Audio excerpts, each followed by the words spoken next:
expert for leadership solutions, Greg Morris.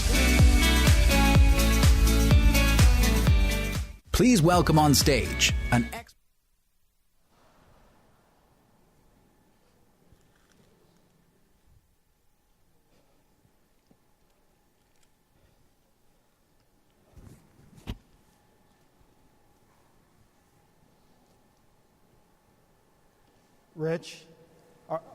Rich, are you heading this way?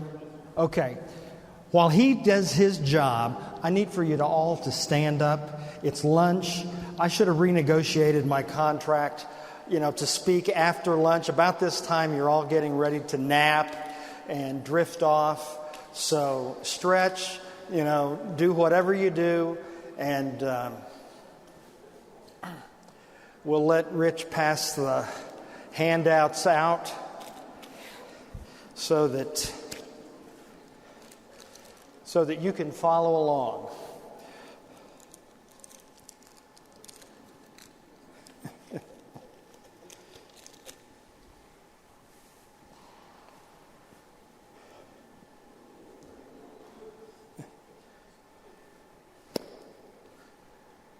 Okay, are we ready, Rich? We good? Okay. Please be seated. There are very few things in which die-hard sports fans agree. But when it comes to a discussion about which is the ultimate compilation of athletes, the greatest basketball team of all time, there is a universal consensus. It's the 1992 Olympic basketball team that represented the United States. It is the highest ideal of the sport. It's the gold standard when it comes to dream teams, and it's really the team by which all other teams will be gauged. If you remember, the year is 1992, and that was the first year that the U.S. began assembling teams made up of professionals to represent it in the U.S. Olympic Games. Barcelona, 1992. Just think about this if you're a basketball fan. Larry Bird, Charles Barkley, Patrick Ewing, Magic Johnson, Karl Malone, Michael Jordan, David Robinson, Scottie Pippen, Clyde Drexler, John Stockton, all of them were individual Hall of Famers. The only one on the team that did not earn individual Hall of Fame, Christian Laettner. Only one. The Naismith Memorial Basketball Hall of Fame called it, quote, the greatest collection of basketball talent on the planet. Is it any wonder they went 8-0 that year and they beat their opponents by an average of 44 points? It's amazing. How about a dream team in your church or your ministry? Think about an all fill-in-the-blank team. What would it look like? A ministry team that is made up of gifted men and women of God. A team comprised of sold-out, passionate, God-directed, anointed Christ followers. A team of disciples that fosters a contagious atmosphere that in turn produce other disciples who sense and follow the presence of God without distraction and without reservation. You've heard it said that everything rises and falls on leadership. And I think that's true. Everything that's accomplished, every success that is realized, every plan that is devised, every goal that is written, every vision that is cast, every idea that's implemented or scuttled is ultimately the result of leadership. It's true in business. It's true in industry. It's true in your Kiwanis or Rotary Club, in your PTA, in your HOAs, in your family, in your church. Because leadership equals influence. Now, we know that sociologists have told us that even the most introverted individuals will influence more than 10,000 people in his or her lifetime. So what that means to us is regardless of age, regardless of education, regardless of station in life, each of us, without an exception, is a leader because you're influencing others. And as leaders, as influencers of others, we have both the privilege and the responsibility to build significantly into their lives. There's a great picture of leadership. It comes from 2 Samuel. It says this. It says, when one leads or when one rules justly or righteously over men, ruling in the fear of God, he dawns on them like the morning light, like the sun shining forth on a cloudless morning, like rain that makes grass sprout from the earth. That's a picture of leadership from a biblical standpoint. So when we talk about leadership, we're going to talk this afternoon about team leadership. And as we talk about team leadership, there's both a spiritual but also a strategic component to that. What we're going to discuss this afternoon is really built on biblical principles. Ecclesiastes 4:9. Two people can accomplish more than twice as one. They get a better return from their labor. If one falls down, a friend can help him. But pity the man who falls and has no one to help him up. You know the rest of the verse. And the picture is one that together we can accomplish more than individually we can add to each other. And then Paul writes in 1 Corinthians 12, just as the body is one and has many members, and all the members of the body, though many, are one body, so it is with Christ. For in one Spirit we were all baptized into one body, Jews, Greeks, slaves, free, and all were made to drink one Spirit. For the body doesn't consist of one member, but of many. There has never been a time or a place that is in more need of leadership and effective teamwork than the church in the 21st century. You see, what takes place in your church on Sunday, the Sunday school, the worship services, the preaching, all of that will ultimately be a byproduct of what happens in real life during the rest of the week. You see, we can't impart what we don't possess. And as leaders, as disciples of Christ ourselves, we need not just to embrace, but we need to model and we need to demonstrate biblical truth and biblical principles. Well, certainly when I think of a leadership team, a model leadership team, I think of King David. David, you remember David. He was that soldier, that warrior, that poet, that king, the man that was called after God's own heart. Well, our time, and we're not going to look at all of the verses this afternoon, but we're going to sort of camp our spiritual tent in 1 Chronicles 11 through 14. I would encourage you to go back there and study it on your own in greater detail. But if you look at 1 Chronicles 11 through 14, it describes David and the relationship that he has with his dream team. Now, if you recall, there has been some time that has elapsed from the time that David felt oil running down the back of his neck from Samuel and to the time that he actually ascended to the throne. In fact, it was something over a little 13 years between the beginning of anointing and the occupation of the kingdom. You see, there was a slight obstacle. And that slight obstacle is that Israel already had a king, and his name was Saul. But during that interim, David surrounded himself with people that were much needed so as to accomplish the task in the future. The narrative in 1 Chronicles describes those who joined David, those who wanted to be part of his team, that wanted to be part of his vision and part of his destiny. David, a king, anointed by God, but he was not able to accomplish what God wanted him to do without fellow warriors. 1 Chronicles 12, verse 38. It says, all these men of war who could keep ranks came to Hebron with a loyal heart to make David king over all Israel. And all the rest of Israel were of one mind to make David king. Well, what was it that characterized that single-mindedness? What was it that characterized that mission? What was it that made these guys willing to risk their lives for each other?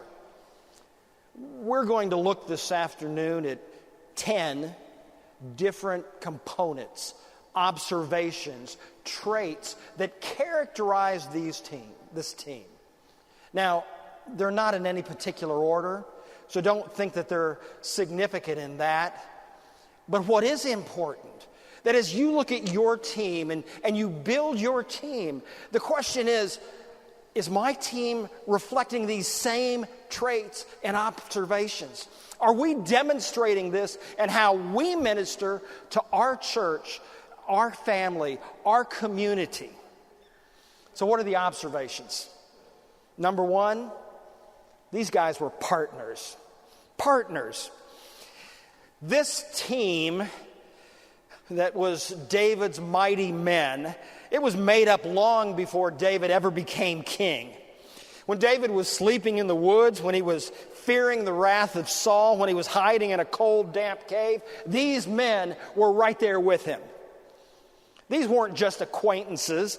These weren't just associates or colleagues or friends. But that's what they were. They were friends. You remember in 2 Samuel 23, David longed for a drink from Bethlehem. And what happened?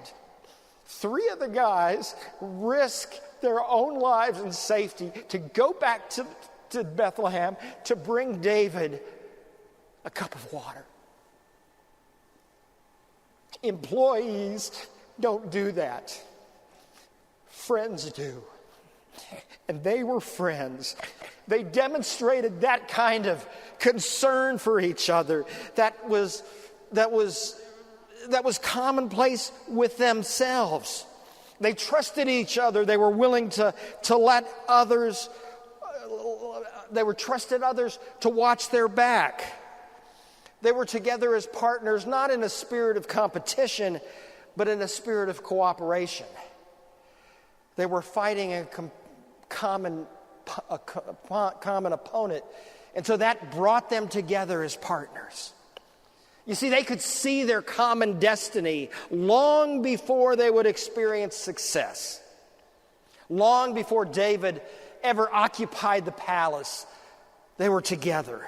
Long before David was ever fitted for his kingly robe or sized for his crown, these men were together as partners. And that certainly parallels the church. Those who were teamed with David, those who were ministering together, fulfilling a collective, mutual, shared destiny, were willing to risk for their common mission for the sake of the team. The sake of the team. See, there's a subtitle here. And that subtitle is, the name on the front of your jersey is more important than the name on the back of your jersey. If you want a visual picture, just think about Exodus 17. It's a picture of Moses. And you remember the story. As long as his arms were up, things went very well for Israel. But as soon as his arms started falling, the tide of battle turned. And so Aaron and Hur came in, and they held his arms up. And that's a picture of partnership. 1 Corinthians 3:9. We are God's fellow workers. You are God's field. You are God's building. The partnerships are over and over in the New Testament. In this work, we work with God. Paul in 2 Corinthians 6 talks about the fact when we workers work together with him, we plead you not to receive. Over and over. The Message calls them companions. We're companions of God. He wants us, by God's mercy, by God's sovereign grace, has chosen you and me to help him accomplish that which is needed on this side of heaven. Philippians 3:10 in the Message says, I gave up all this inferior stuff so I could know Christ personally, experience his resurrection power, to be partner in his suffering. We are partnerships with God. Should we not also be partners with other Christians around us? Every pastor, without exception, needs help, and that help should be the result of both the leadership team and the pastor realizing what God has done to bring them together to accomplish a goal. In Matthew 5, it records the Beatitudes. Well, if you read in the Message translation, the Message by Eugene Peterson, he begins that this way. He says, when Jesus saw his ministry drawing huge crowds, he climbed a hillside. Those who were apprenticed to him, get this, the committed, climbed with him. Arriving at a quiet place, he sat down and taught his climbing companions. That's what I want to be. I want to be part of the committed, and I want to be a climbing companion. And as a pastor, as a ministry leader, you need to surround yourself with people that are also committed, not to you, but to God, and willing to climb with you, a climbing companion. You see, it's individuals that play the game, but teams win championships. How's that done? Well, we can judge competency. We can judge some of those things. But one of the intangible parts is chemistry. Team chemistry. What is that? Well, that's what bonds a team together, because teams that don't bond will never build. To continue our basketball analogy, how in the world does a number 15 seed beat a number 2 seed? And occasionally, how does a 16 seed beat a number 1 seed? Team chemistry. That's how it's done. How do you do that? How do you share that? Through common experiences, through prayer, through struggles, through celebrations. Celebrate with your team. Build with your team. Pray with your team. Cry with your team. Number 2, they were proficient. They were proficient. It means that they were skillful and they were equipped. They brought their abilities and their weapons, and they presented them to David for use. If you look in if you look in chapter 12, verse 2, it says these guys were cross-trained and ambidextrous, able to use both hands in warfare. Now, I've had 2 shoulder surgeries in the last 3 years. And so for a long time during rehab, I'm doing things with my left arm. It wasn't a pretty sight. If your dominant arm is the right, you don't naturally go with the left. But it says that these men were trained to be ambidextrous. So they could pick up a ball, they could pick up a sword, they could pick up a slingshot, and they were equally proficient with one arm as opposed to the other. That required practice. That required discipline, training. It's a skill that needs to be developed over time. And the skills that had been developed in peace were going to be used in the midst of adversity for the realization, for the fulfillment of David's one dream. I don't know where you are today, but you might feel like you have a master's degree in adversity. You may feel like you've got your doctorate in struggles and strife. But there are certain skills that can only be acquired in the midst of the crucible. And just know that they can be used for the Master's glory. They're proficient. Training. Let me just mention that it's very hard to steer a parked car. Isn't it? Don't be lazy. Be available to new opportunities. Be available to new experience.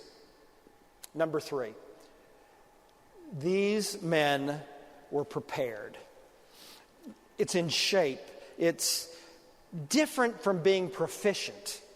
There's a difference there. These men were in shape. It says in verse 8 of chapter 12 that they were trained for battle.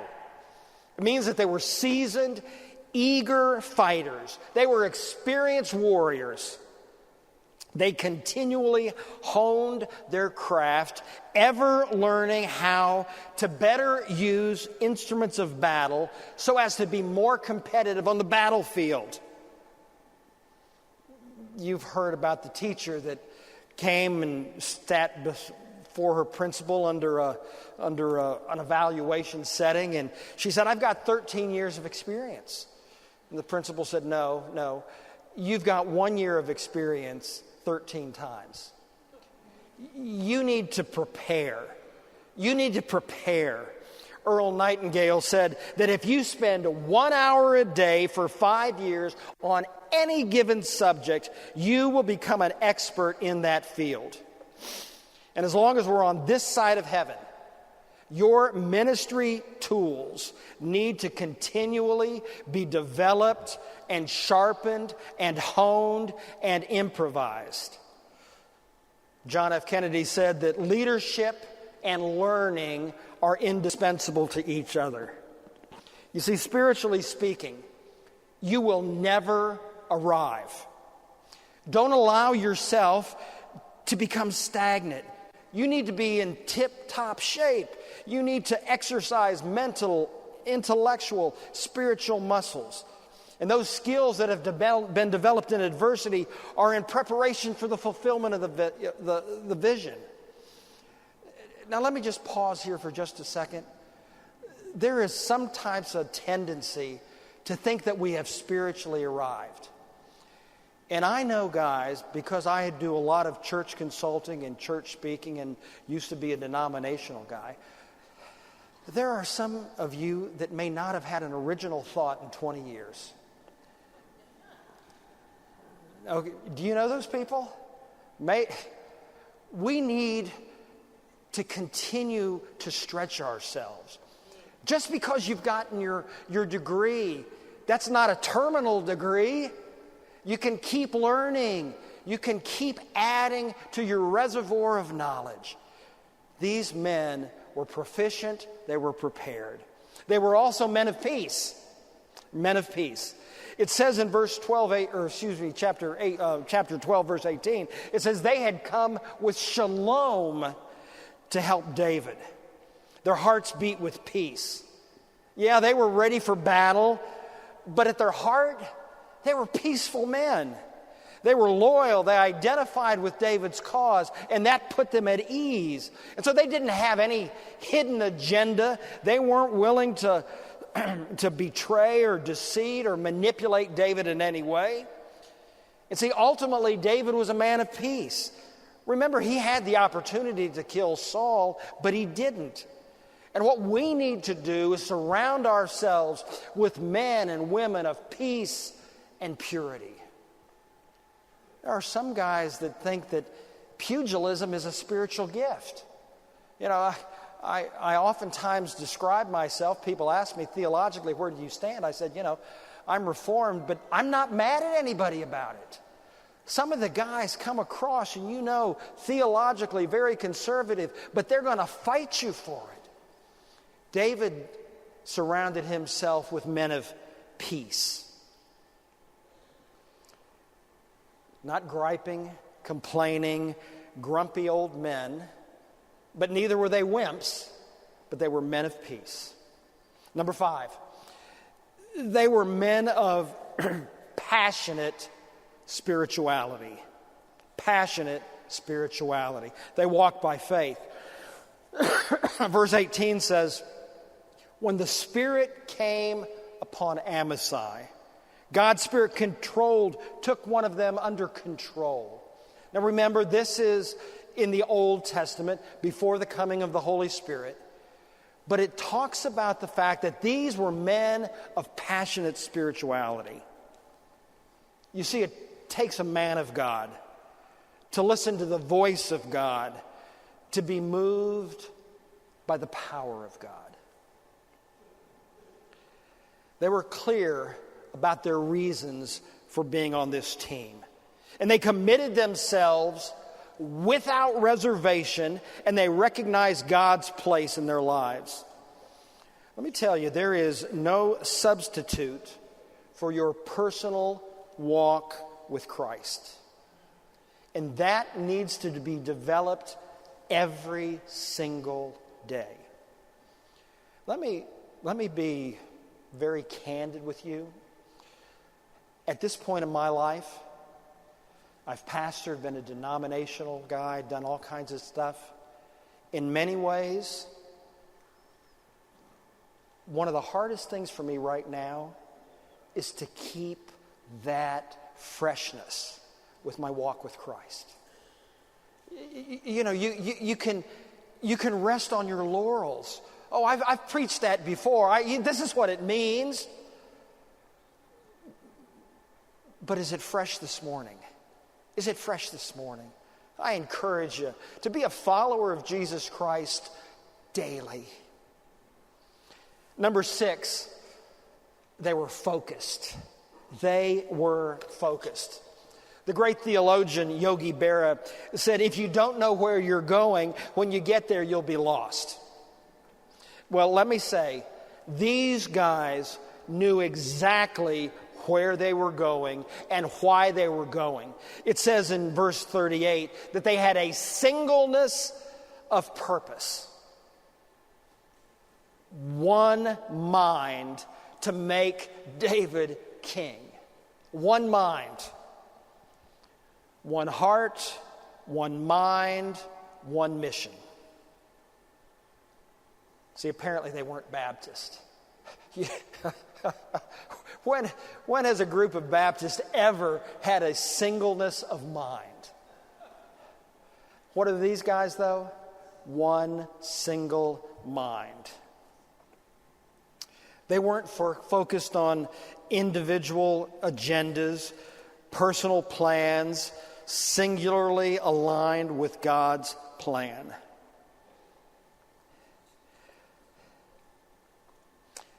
There was no agenda but Christ's.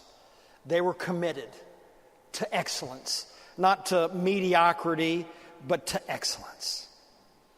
Remember what Paul said in Philippians 3? He said, this one thing I do. One thing. What is the one thing that you do in your life, in your ministry? One thing. That's what needs to mark you and your team. Number 7, they were loyal. They were loyal. They were entrusted with responsibility, and they were reliable because they were loyal. It says in verse 38, they were men of war who could keep ranks. They came to Hebron with a loyal heart. Loyalty is the basis of trust. Loyalty is then the basis of delegation of that. And these men had committed themselves. And so because of that, they engendered trust within the context of the relationship with David. David trusted his men and had a sense of confidence that he could delegate to them certain elements that were significant of responsibility. They were trustworthy, and they demonstrated that in battle. Some time ago, I pastored Ichabod Baptist Church. Maybe you have visited, maybe you've pastored that church as well. We were at a time that we needed to get another staff member. And we were adding this staff member who had history at that church, but was pastoring another church. And so they wanted to come him on board. And so because of his relationship with the church, the question was pretty, we need to bring him on. I remember Kevin drove up one afternoon, early afternoon, and drove up in his pickup truck, and he said, "Greg, can I take you to lunch?" "Yeah, let's go." So we went to Sonny's Barbecue. And I remember sitting at Sonny's Barbecue and looking over the table at Kevin. And he looked at me as we're talking about adding this staff member. And he looked at me and he said, "Greg, he wants your job." I trusted. I didn't want to think that. And so I said, "Oh, no, that's not the case." Kevin was a prophet. And within about 3 years, he had manipulated himself so as to try to take half of the church away and started it anyway. You need men and women that are loyal. First, they're loyal to Jesus Christ. When they're loyal to Jesus Christ, then they can become loyal to you as their leader. But loyalty is the basis of virtually everything else that we do within the context of team leadership. Ministry can't be done alone. And if I do that, I need to surround myself with people that I can trust. And so do you. If you read in Ephesians, you know that it talks about equipping others to do ministry. That's our job as pastors and as leaders. Our job is to build into the lives of others, not so that we can do it, but so they can do it. And so many times within that context, as pastors, we never want to let go of it. But part of that is perhaps a micromanagement, but part of it could also be the fact that we have not built that trust so that we can trust them to go and run and do that. No hidden agendas, no desire to betray, no deceit. Number 8, they were perceptive. They were perceptive. New Living Translation in 1 Chronicles 12:32 renders it, "From the tribe of Issachar there were 200 leaders of the tribe with their relatives. All these men understood the signs of the time and knew the best course for Israel to take." Understood both the times and the duty. Now the men of Issachar were seasoned. They were aware of the times. They were shrewd, discerning, insightful, politically astute, in touch with the issues of their times, and they saw the needs and were perceptive. How are you about diagnosing the future? You need to know the problems, but you need to also sort of anticipate the solutions. Now, if you don't know everything, that's okay, because the Irish proverb said that in the land of the blind, the one-eyed man is king. You can do it, but we need to look ahead. You see, the problem is, too often times within the context of the church, we're providing 8-track answers to a streaming MP3. We're giving the same answers. We continue to do the same things in the same way and wonder why we get the same but diminished results. Christ said, "Behold, I send you out as sheep in the midst of wolves. Therefore be wise as serpents and harmless as doves." Be perceptive. Read, look, know politically and demographically what's happened. Number 9, they were able to stay in battle formation. They were disciplined enough. They persevered enough to be able to stay in battle formation. One renders it, they kept ranks. Well, keeping ranks on the practice field is one thing, but to keep ranks in the midst of battle is another. But these men were disciplined, regimented in their placement in the battle array. And once those assignments had been made, they kept their place with a perfect and a sincere heart. Despite the adversities, despite the challenges, despite everything that went on. As I get older, one of the things that I'm more impressed with is a strong finish. Strong finish is much more important than a strong beginning. Every organization, every ministry has its 90-day wonders. Those that burst out of the blocks only to wear out, burn out, rust out long before the finish. But those that can finish the distance are few. It demands more than luck. It demands more than talent. It requires a faithful dedication to the task. In 1968, Tanzania selected a man by the name of John Stephen Akwari to represent it in the Mexico City Olympics. Well, along the race course for the marathon, Akwari stumbled and he fell. He severely injured both his knee and his ankle. By 7 o'clock that night, the race had been won by a runner from Ethiopia. All the other competitors had been cared for, and they had later finished and gone away. There's just a few thousand spectators remain in that Mexico City stadium when, from the far side, a police siren rang. And limping through the gate came number 36, John Stephen Akwari. His leg is wrapped in a bloody bandage. And those few thousand that were still there, they began to cheer as this courageous man completed his final lap. Later, there was a reporter that asked the obvious question that was on everyone's mind. Why did you continue the race after it was finished, after the winner had been determined, and after you were so badly injured?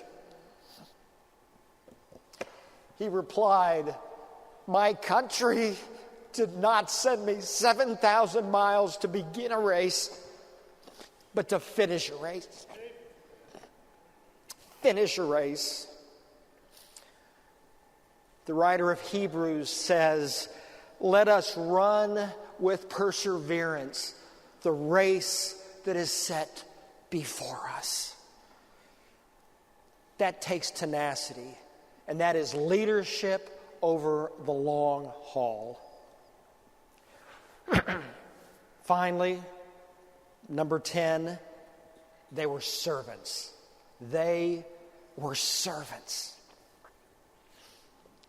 They were available to David. They were there not for their own good, but for what they could add to David and his. It says that they helped David. They were helpers. Even the world recognizes the importance of servanthood. Jeffrey Melt, former CEO of General Electric, said, if you lead today, you do it by building teams and placing others first. Effective, spiritual leaders are first and foremost servants. Servants. How can I serve you? There's only one gospel passage in which Jesus summed up his entire ministry in a single sentence, and he defined leadership in terms of service. Mark chapter 10. Whoever wants to be great must become a servant. Whoever wants to be first among you must be your slave. That's what the Son of Man has done. He came to serve, not be served, but to give away his life in exchange for many who are held hostage. You see, Christ defined ministry not in terms of ruling over others, but in serving others. The word that is used in the New Testament over and over again for servant is the word hupertes. Originally, that word meant an under-rower. Those were the people that worked in the galleys of the ship, deep below the ship's decks, and eventually it became known to be a servant.